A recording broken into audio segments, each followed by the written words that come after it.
Welcome to the Artist Academy podcast, a place where we focus on the business side of art to help you attract more customers, increase profits, and ultimately live a life of creativity and financial freedom. I'm your host, Andrea Earhart, and this week's episode features Michigan-based muralist Kevin Burdick. I was so excited to chat with an artist who predominantly uses spray paint, since I know very little bit about it, but I really want to.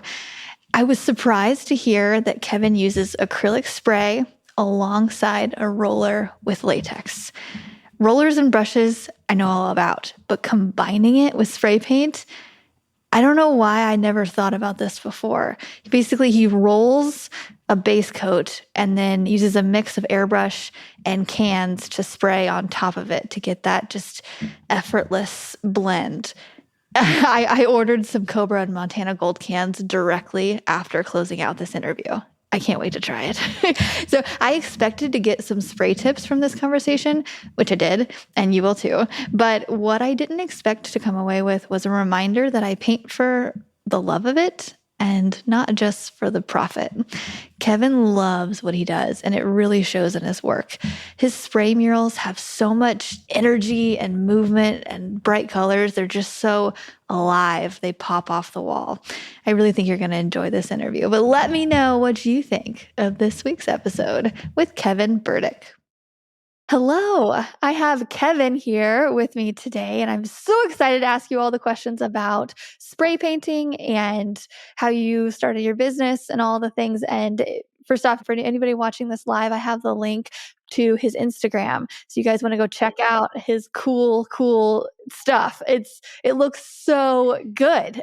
And thank you very much. Yeah. Okay. So anyway, tell us a bit about you and let's get to know Kevin. My name's Kevin Burdick. Scraps is kind of my AKA. It used to be graffiti name and just gone legit. So I've turned it into a little more of a business and I don't know, just a stage name, I guess. Just been drawing my whole life. Started when I was obviously a kid, a love for it. Was terrible in school, like a lot of artists, I think. Well, terrible at like the normal academic side of school. And art was the only class I liked. So got going, was into sports, and I played a lot of sports and got actually scholarships to schools that had no art program. And that was a little bit of a setback right out of school. Got injuries, and that's when I kind of had a little epiphany of saying, hey, let's try and do this art thing. Went to art at the Art Institute of Pittsburgh for a few years. Never finished. It's kind of embarrassing to say. At first, I was embarrassed, but now that I've got the ball rolling and traveling nationally and stuff, I wear it as like a medal almost. And that's a whole topic we get into later, obviously. But after doing that, I got into airbrushing cars and motorcycles. I'm from Flint area, and Flint, Detroit, up here in Michigan. Everyone has a car in their garage. Well, a project car, I should say. So the custom airbrush world was huge, like 15 years ago, 20 years ago. It's not as big now, but that's where I really refined my chops and the little detail stuff with an airbrush. I had always spray painted, done graffiti for fun, and that was kind of the rebel artwork that really intrigued me. And the airbrushing helped. And then I slowly got back into the murals now that murals are it's a golden era for mural art everywhere around the world. And the timing just couldn't be better that I had the background with spray paint, the art from some traditional training, and just doing it. And now things are cruising. I'm doing mostly murals. I still airbrush every once in a while. When the job's right, I'm lucky enough to be busy that I can say no to some of the airbrush jobs and just do the fun, cool stuff. But yeah, it's mostly aerosol and mural art right now. Awesome. And so I follow you on Instagram. I stalk your page. And thank you. That's what it's there for. Yeah. So you mentioned that you did this one really big job in like a day.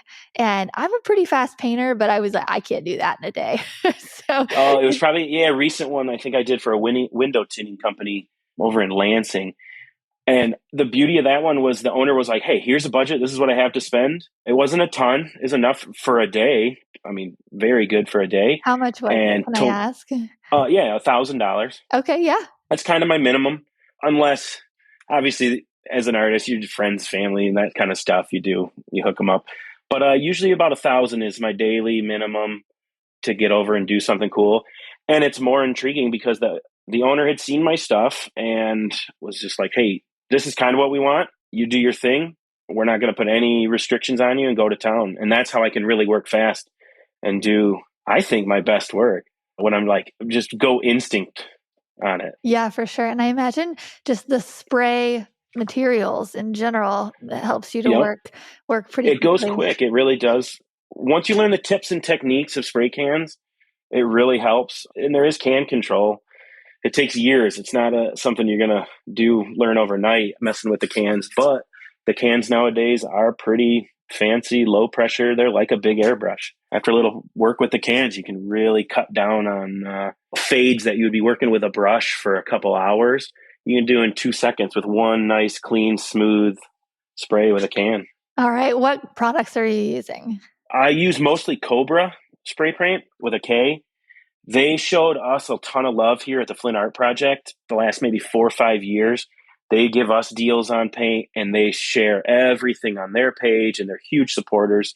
So I just like to show love to the people that have shown us love, like to post theirs.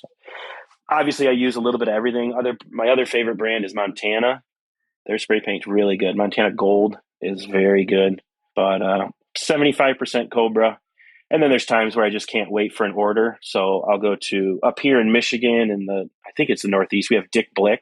I don't know how far they've expanded. I know they're not out like Colorado area, but they sell Montana and they're starting to sell Cobra. So Awesome. Okay. I messaged you. I was like, if you ever want to do a tutorial, first off, I would want to yeah. learn, but I would even buy it from you to put it inside of the Artist Academy. So, because I've had so many people want to know how to do spray, and I'm like, I have very minimal knowledge of it, Yeah. but you are so good at it. And so, if you ever want to teach, just put Yeah, it out definitely. there. It's been stewing in my head. I told my Ooh. wife about it and was like, huh. And she's the one who thinks outside of the box. I'm a kind of guy who's like, show me a wall. I just want to paint it. And then I guess the stereotypical artist where I'm not great at the business side of it. I focus so much on the product and trying to be as good as I possibly can that the business side of it falls by the wayside a little bit. But my wife's there to pick me up on that. But I think that'd be kind of cool to show some people.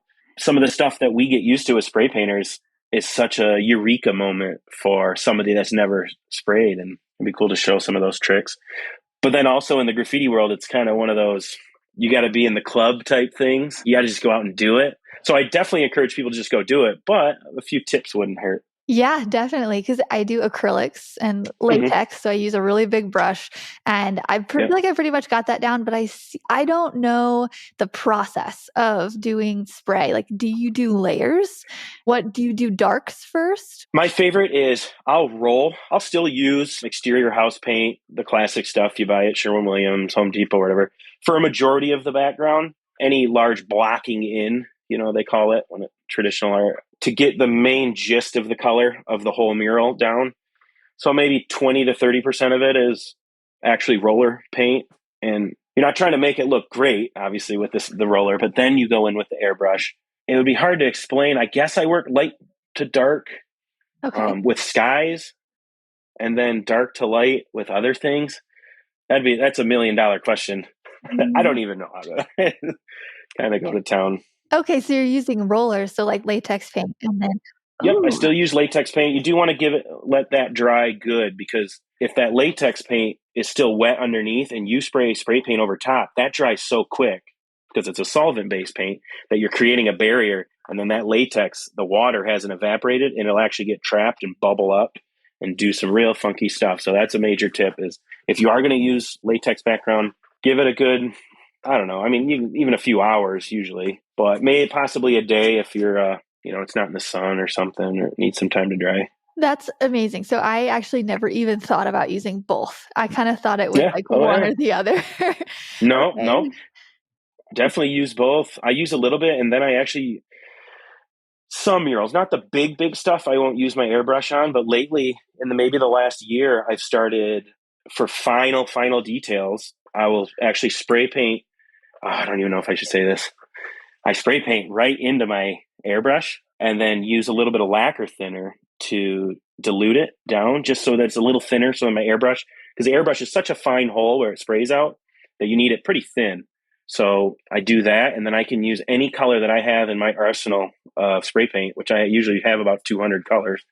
job. And then I can use that for final details, cleaning up edges and stuff. But the airbrush is a great tool, but also I don't like overdoing it. I think it takes away from that spray paint look that people really want on their jobs these days. Okay, so you have an airbrush and then you use spray paint cans too, and you use Yep, a little roller. mini air compressor. That's probably my 3 processes.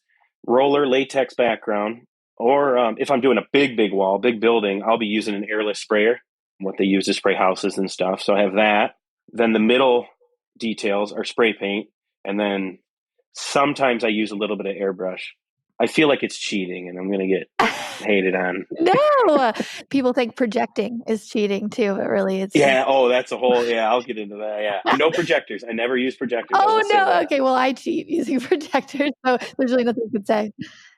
I can't say that. Actually, I know as I'm like I have one right. Oh, yeah. But every once in a while, say it's a job, big company, one that's going to pay the bills. There's not a ton of soul in it, that is a job. And as an artist, you got to do those too. It's not all like, I only do what I want to do. You just may not be making a living as quick as you maybe would like to.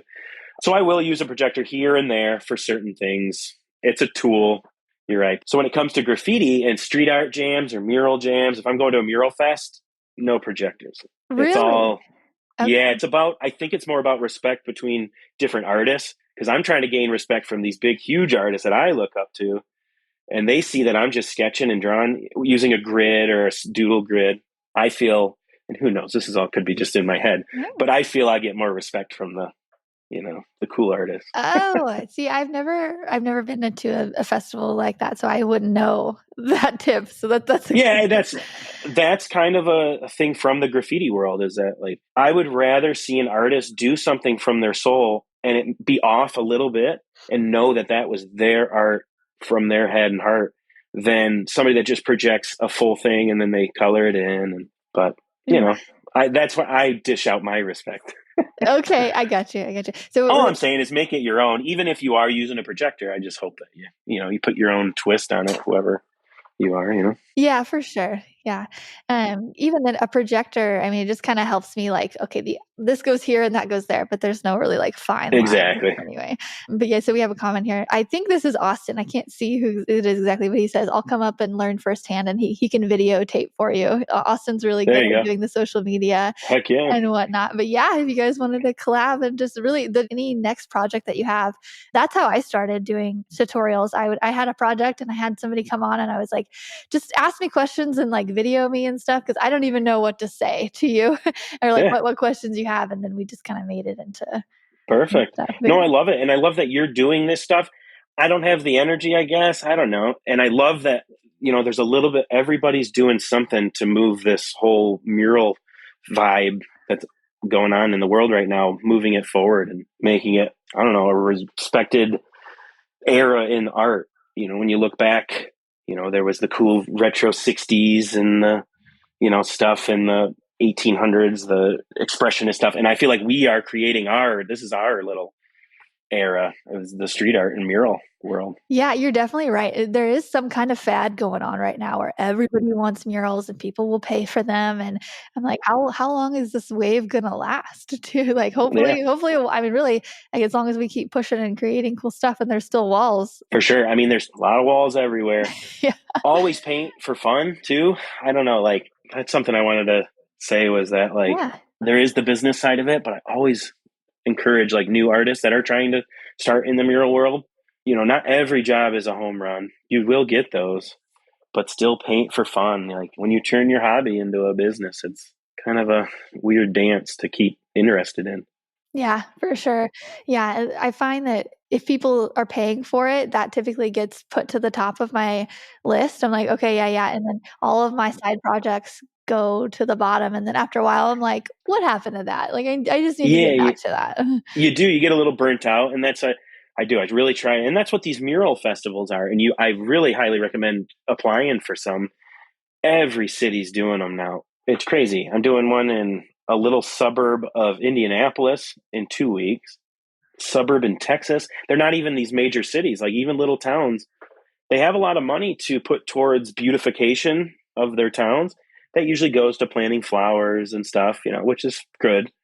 But a lot of the cities can use that money, and it's usually a good chunk of money to put towards murals. So How are you finding these? Because I Googled and I found one. I applied for it recently and we're talking. So Google or? yeah, not really Google. I can't remember there is an Instagram site, and I'm terrible at remembering stuff like this off the top of my head. But there is actual like pages that will post whenever there's a call for artists for different mural festivals all over the world. And I'll track that down and try and get it to you so you can put it on this Please do, yeah. eventually or after. Google, I guess, because then there's the main ones that they take the elite, but they're starting to kind of take from a pool of artists from the bottom, like starting artists, all the way to the elite, the Obeys and, the big names. So, yeah, spread the net wide and hopefully you get a few. That's what I do. You apply to a bunch. Okay. Hopefully they've seen your stuff and maybe have heard your name. And then they're like, oh, that's that guy. I saw that one, this and there or something. And then eventually we'll get to paint in Wynwood or something. Yeah, exactly. That's the dream. Yeah. I painted in Wynwood, but not the actual festival. No and that's way. what you have to do. Like a couple years ago, I went down and painted for it's called A-Walls, another little festival that goes on during Art Basel. And you just take what you can get. You got to sacrifice and travel, spend the money. Some of these you're not getting paid much, if anything. Usually you'll get at least your paint covered and stuff. And then you got to get your name out there. So there's a lot of sacrificing. It's all write-off. So, it's a good way to do a trip to Miami write-off. Yeah. And get your name out there. There's tons of getting your name out there. A lot of these mural festivals, it's usually only a couple $1,000s. You're not walking away under, but the advertising you get and getting your name out there is worth every penny. Yeah, totally agree. You have to start somewhere and work up. Mm-hmm. So, but now what are you charging for, say I'm a customer and I have a wall locally to you and they say, hey, I saw your stuff. I would love for you to come and paint something kind of custom for me on this big wall that I have. How do you price me? I usually have kind of a 3-level tier where my minimum for walls, big walls, anything is I won't go for $2,500 or less. And then I usually have kind of that range at about 5,000 and then 10,000. That's what I tell people right off the bat. The 10,000 one will get you shared all over. People are going to see it. You'll be the talk of the town. The $5,000 one, it's going to be cool. Don't get me wrong. It might happen and get real popular and be amazing. And then the get you a mural type price is the low end. But I don't know. I go with my gut. I know that's my wife would kill me hearing me say that. But you read the client, I guess. Huge corporations have huge budgets that they just blow money on, and it's always write-offs for companies. So corporate stuff, I obviously tweak it and add a good chunk more to them. Yeah. Private people, say it's at somebody's house, they'll be on the lower side, I guess, but they might not get priority if I'm doing a $10,000 wall. That's the one I'm going to book for sure. And then if I can get to those other ones, I will. Or I'll do those big $10,000, $15,000 jobs and then take time off for my brain and go and paint at these festivals and kind of recoup almost. Yeah. Having that balance in there. So you mentioned that your wife, she helps you with the business side. How much does she help you? Yep. She kind of handles when, you get that first intake of inquiries through the website. There's always a wave. A lot of people want to ask, the pricing and stuff, but they might not be that serious. So she'll handle those and tell prices back to them, just really rough quotes and how busy I am and stuff. And then if it seems serious, and we've been together for 10 years, so she's got a good read on what I like to do. So she'll kind of filter through the ones that she thinks I would really like doing or send them my way. She just handles all the editing of redoing the website, the portfolios, the stuff that you send out to these mural festivals. Keeps me working. Motivation, I guess. That's handy. Back rubs. Yeah. Support. Yeah, it is. Mental support, having someone great. It really is. I was reading some article about the percentage of people who, if you have somebody on your side, like a spouse, who's really invested in what you do, the rate at which you're going to succeed at is times 10 or something. Like and the speed at which you're going it just multiplies. It's having that support system or somebody, whether it's a friend or a family or a support group or whatnot, it helps. Oh yeah, it is. Artists, we're all like, no matter where you're at in your career, I feel like we're always questioning it. And it's nice to have somebody that will tell you you're doing great, but also tell you if you're not doing great. Yep. I think that's almost more important. It's like, hey, what's wrong with that person's face in the mural there? And you're like, what? Because everybody online, they're not professional art critics, or they're not, they want to be nice to you. So they're like, everything looks great. And they'll write you that.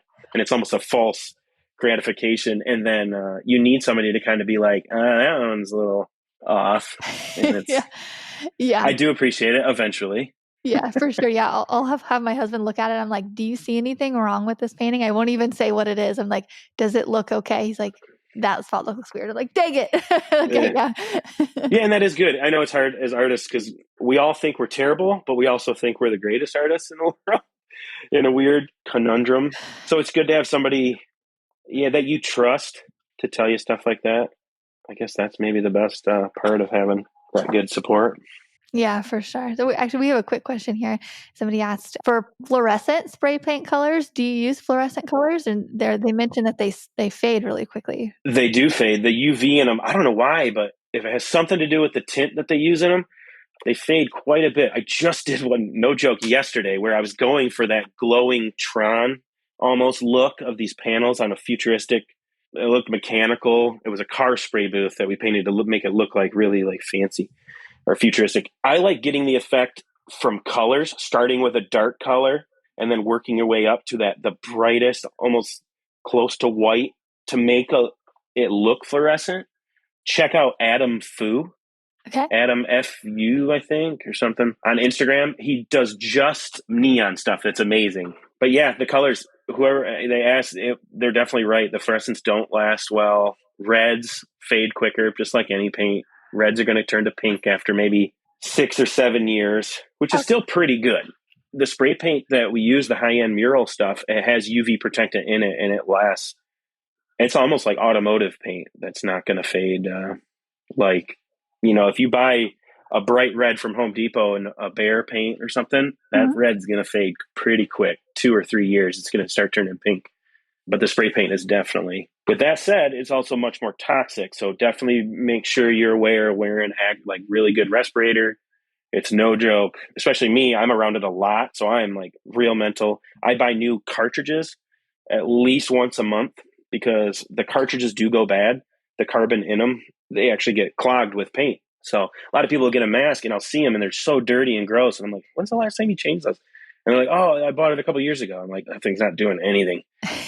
So there's actual carbon in those filters that's sucking the toxins out of the air that you're breathing. So definitely change the cartridges. Great tip. Yeah.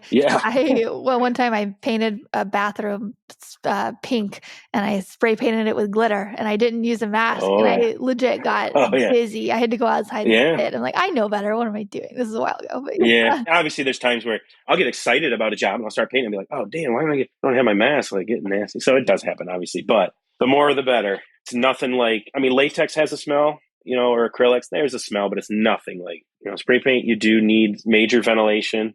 A lot of times if I'm doing a restaurant or somewhere, I'm in there at 1 a.m. to 8 a.m. in the morning, which is kind of brutal, but you have to paint when no one's there, obviously. Oh, yeah. With the spray. So that's another little logistics thing of, when you're doing mostly spray paint. Yeah, I remember I was working on a store one time and they were spraying blue with like an ocean scene near me. And I wasn't even really that close to it, but I blew my nose later and I had blue. And I'm like, oh yeah. Whoa. Yeah, it's a real, shows you your nose is working good, but that's terrible. Yeah. And especially being artists, we're going to be around it a lot. I'm sure every once in a while it's not going to, affect you down the road, but if you're around it a lot, I'm real crazy about it. Great tip. Not good for you. Looks great, not good for you, buddy. Yeah. I feel like it kind of makes us look really professional having those like really big masks on. Yeah, it's cool. Yeah. So where are your customers coming from mostly? I found you on Instagram through Austin, but where are they finding you?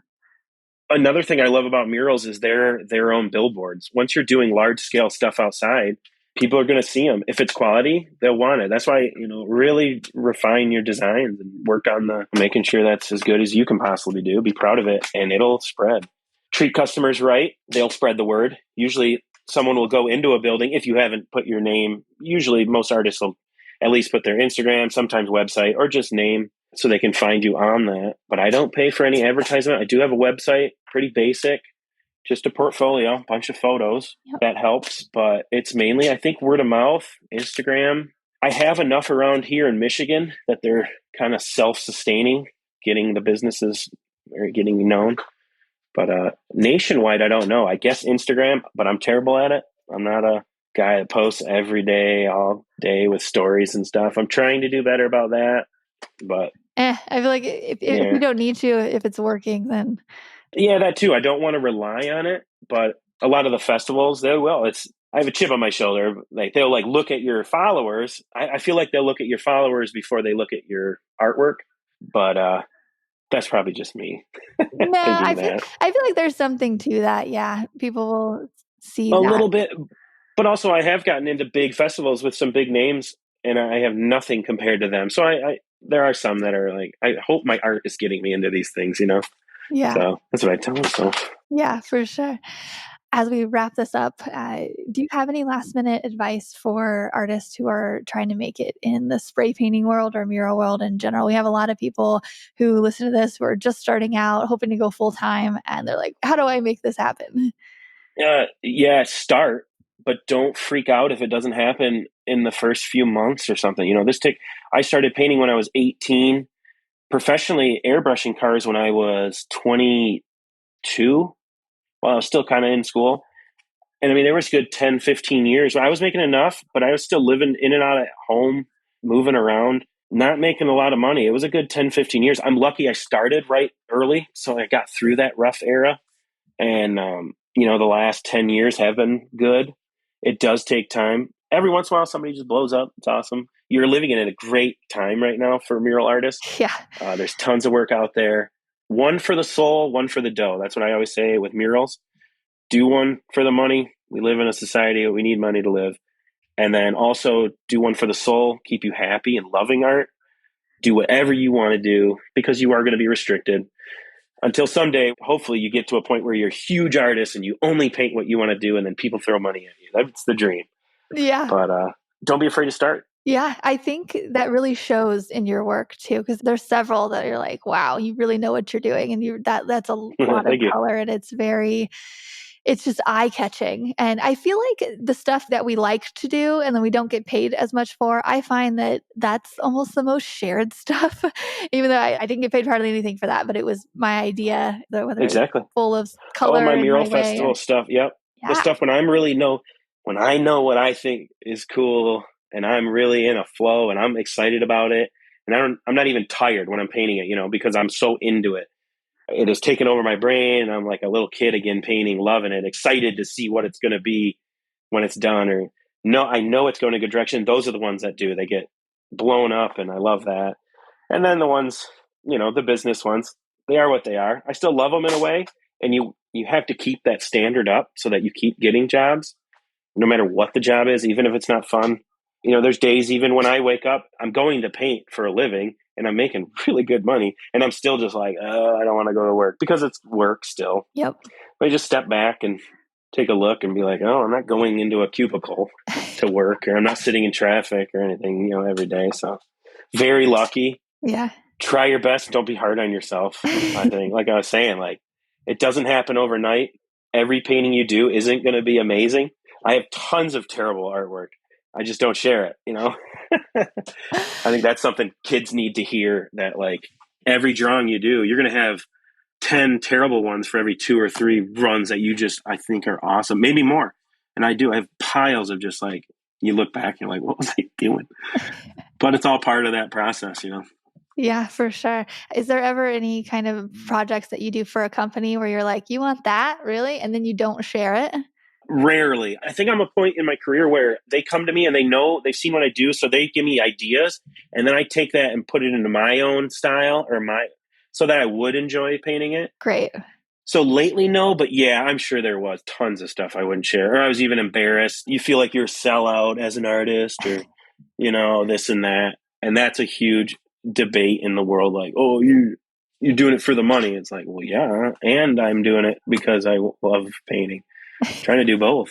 Yep, it's a balance of both for sure. Mm-hmm. And you've inspired me to paint more for myself because I'm really more on the side of making money so I can go and do whatever else, not work, basically. That maybe is your fueling your soul, is getting away from the painting. Mm-hmm. But if you got into painting because you liked it in the beginning, every once in a while I feel you got to go and just paint something goofy or whatever you want.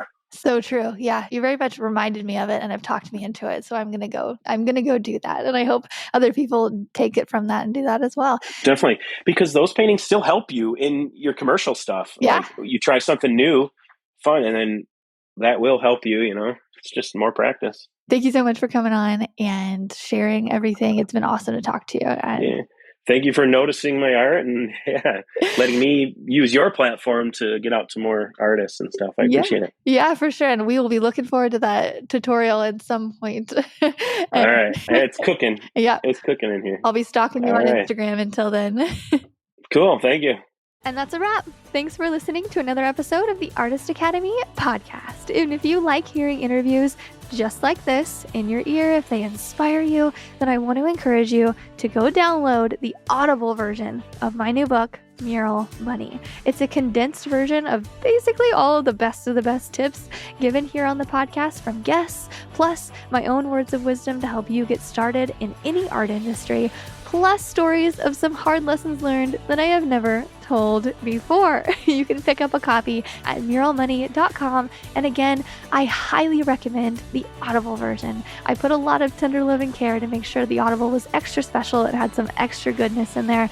And it's really for any artist, but especially those wanting to make a profit from a paintbrush. Muralmoney.com. That's it. I'll see you next week.